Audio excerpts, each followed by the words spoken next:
I am going to start using some of these Winnebago Man quotes. You can't say the F word on the show. No, I'm not going to say that, but okay. I can say accoutrement. Along these roads we roam, we find adventure through traveling, camping, boondocking, and exploring. Hello everybody and welcome to Vlogcast episode number 70. My name is Russ. And I'm Carrie. And we are the roads we roam. I'm sorry I'm laughing because I'm thinking about this movie that we just watched. Anyways, this is our daily vlog where we sit and talk about what's been going on in our lives of full-time RVing. If you're interested in seeing where we've been and what we're doing on scene, check out our Saturday videos. We call those our Faces and Places videos because basically we take the camera with us. You get to see the faces and places that we've seen throughout the week. Also, we have two opportunities where we get to talk to you live.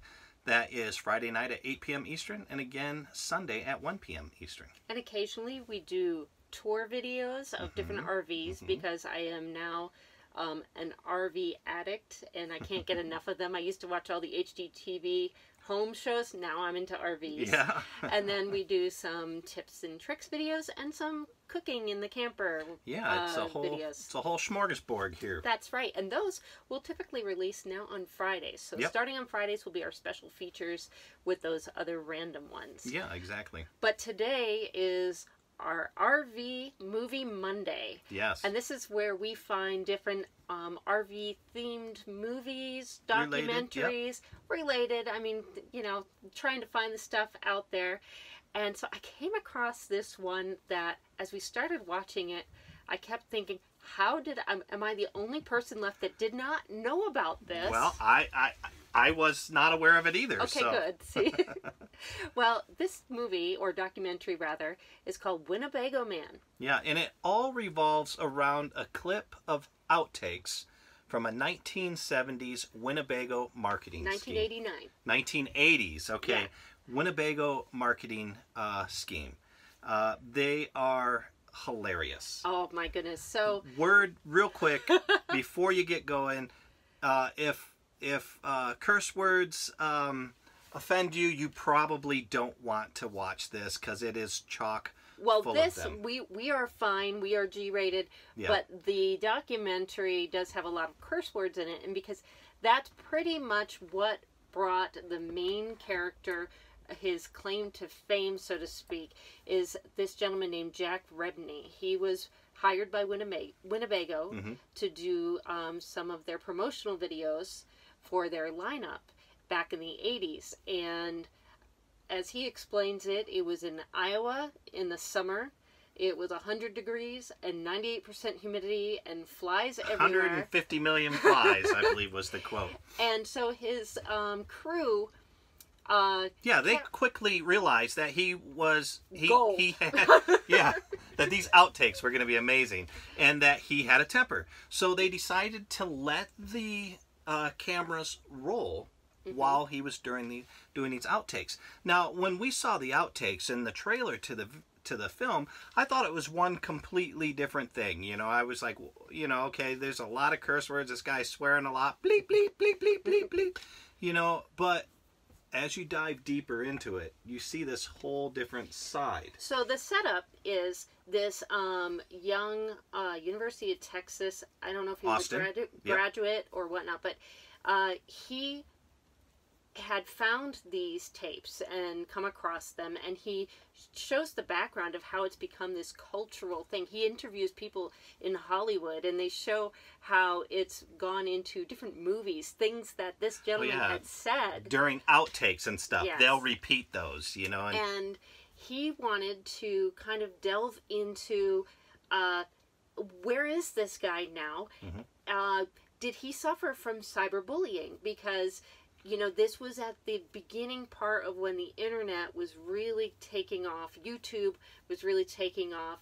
And nobody had heard of Jack Rebney after this. So why Carrie mentioned cyberbullying is because typically you've got all these things. You know, you've got the one where the heavy kid's on the slingshot ride with his, I don't know who she is, but her name is Janice, and they're slinging back and forth, and he's being caught, and he's like, Janice, I'm going to fall, and she's laughing. The heavy-set Star Wars kid that's flipping around the whatever it is, But, you know, and they talk about viral movies or viral YouTube videos, and the fact that a lot of these videos went viral, they really caused a lot of problems for the people that were in them, and that they suffered from cyberbullying. They suffered, you know, all kinds of issues. One guy even got admitted to a psychiatric hospital over it. So that part was fascinating. They bring that up very early, and right there you start to realize, okay, this is much more than just recapping, you know, this guy swearing every time he messes up a line or every time it gets too hot. And we are going to put the links to the film below. Yep. You definitely need to check this out. But we are also going to put the links to the YouTube thing so you can see the outtakes, because I think they're well worth it. But the video is definitely, or the movie that we're talking about is definitely worth watching, so you can get a backstory too. So the gentleman's name that did this documentary is Ben Steinbauer. It runs about 85 minutes. We downloaded it from Amazon for 99 cents. Yeah. So it's not a lot, and you can find excerpts from it on YouTube.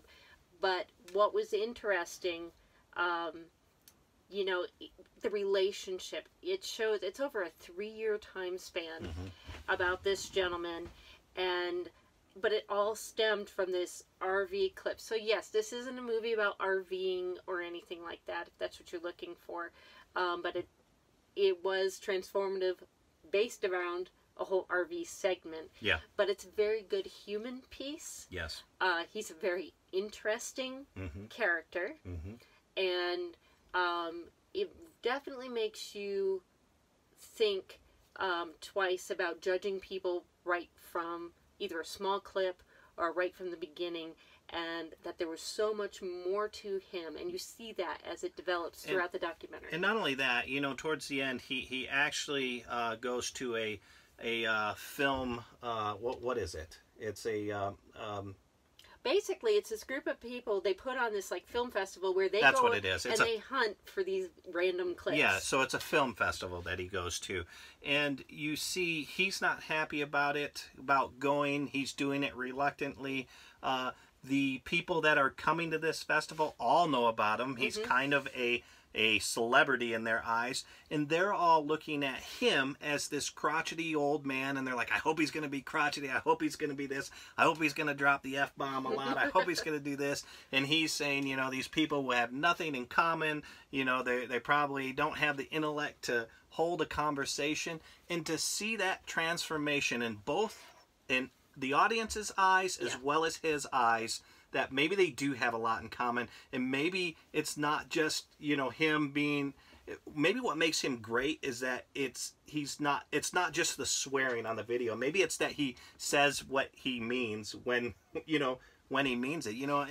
And to be honest with you, he was a very well-spoken man, very educated, you know. I mean, a lot of times if you hear people swearing and dropping the F word and stuff like that all the time, it's a crutch because they can't speak without it, you know. Right. He definitely can speak without it. Well, I think for him, YouTube was something very new. Now, his background was from in serious journalism, TV. He worked for CBS, things like that beforehand.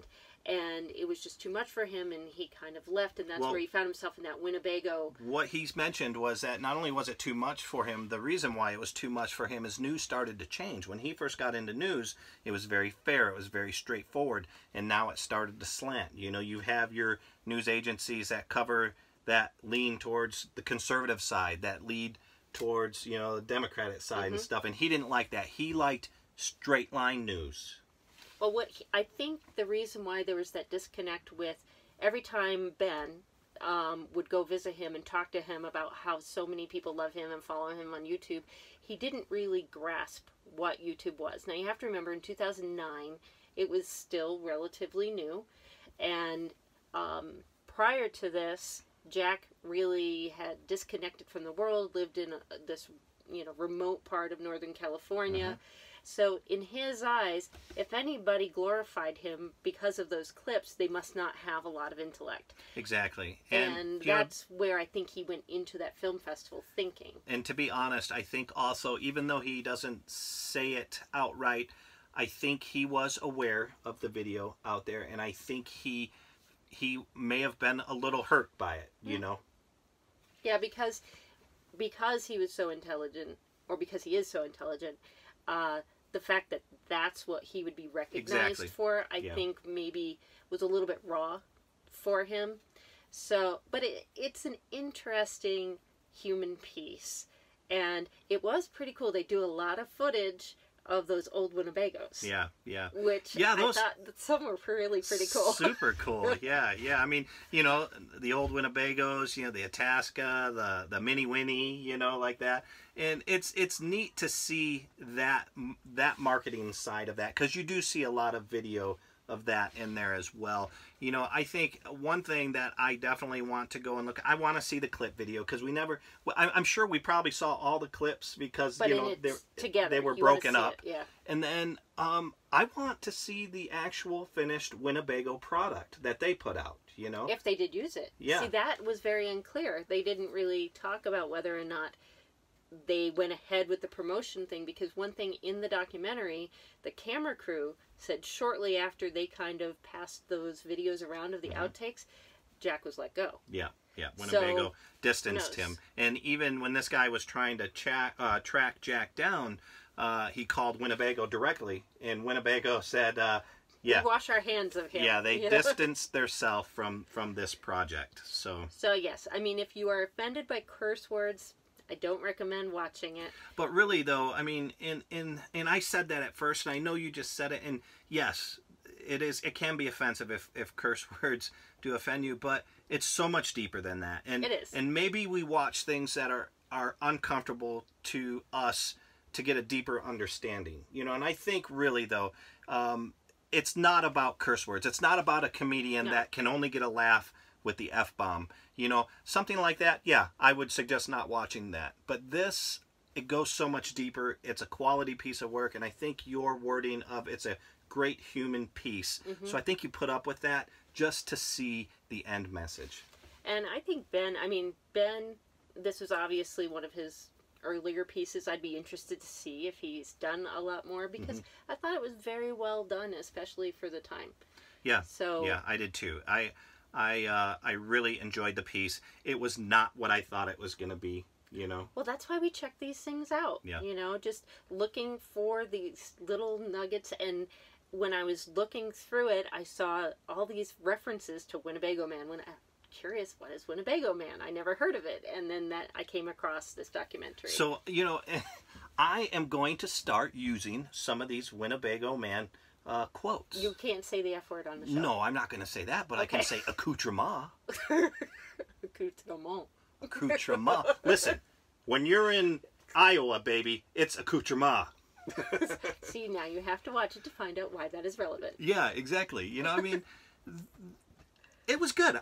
It was very entertaining, and it was very educational. Edutainment at its best. It looks like a light bulb, like ding. Russ had a great I don't have that light. Oh, I did have that light on. Gosh darn it.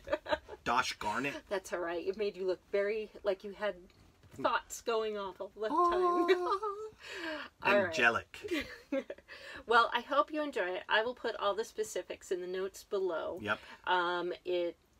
The documentary does not have a rating, but that being said, because of the language on it, I would, you know, not have it for children if you don't want them repeating. Yeah, I think that's probably R-rated. And you know, I know they've got some other things, NC-17 and whatever all that stuff is, but definitely don't want to have your kid watch it if they're under 16, I would imagine. No. Yeah. But anyways, guys, if you watch this video, please let us know what you think about it. There are multiple ways to get a hold of us. You can get a hold of us at theroadsweroam.com. You can hit our contact page, or we have a new plug-in. Preferred. Yes, preferred. It's a little orange tab that says send voicemail, and send us your note that way, and we can hear your voice. You can record your own message. We're also on Facebook, Pinterest, Instagram, Twitter, and as always, you can catch any of our vlogs on podcast via Spreaker or iTunes. That's all we have for today. We will talk to you tomorrow. Bye. Bye.